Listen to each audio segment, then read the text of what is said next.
Welcome everybody. In this video we're going to talk about finding the relative maximum and the relative minimum of a polynomial graph. So when you hear these terms relative maximum and relative minimum, you might also hear some other terms. Sometimes they call them local maximum, or they'll call them local minimum. And they also use another word, which is relative or local maxima. And maxima is just the plural of maximum. So it just means there's more than one maximum. There's more than one relative maximum. So they'll use maxima, and same with minimum. If there's more than one, it'll use the word minima. So find all relative minima, just meaning there's more than one relative minimum. Relative maximum are those points on the graph that look like peaks. So they go up and then they come back down. The relative maximum is that value at the top of the peak. It's where the graph changes from increasing to decreasing. All right. And so the reason it's called relative or local is because this y value, where it changes direction, is the highest value of the relative area or the local area. So we refer to that as the relative maximum.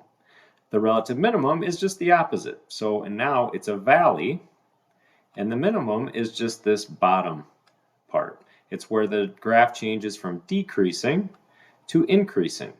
All right. So the y value here is, compared to all the y values around it, it's the local minimum. It's the smallest value of y in that area. So we have our minimum and our maximum.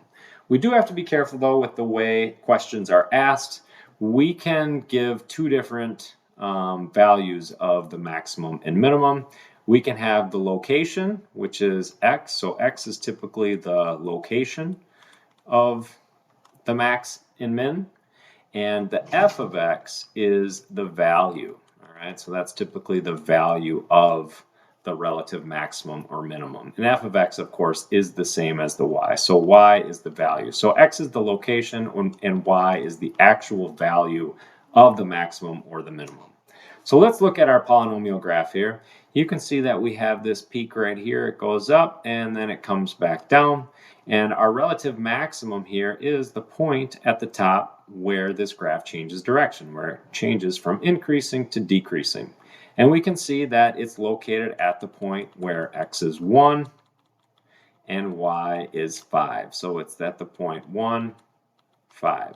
So in other words, talking about x and y, it is at the location where x equals 1, but this local maximum has a value of f of 1 equals 5, or the value is when y equals 5. The minimum, the relative minimum, is the opposite, so it's this point down here, this valley. All right, and we can see this is where, right here is the point where it changes from decreasing to increasing, and we're at the point of x equals 3 and y equals 1. So if we had the point, it's 3, 1.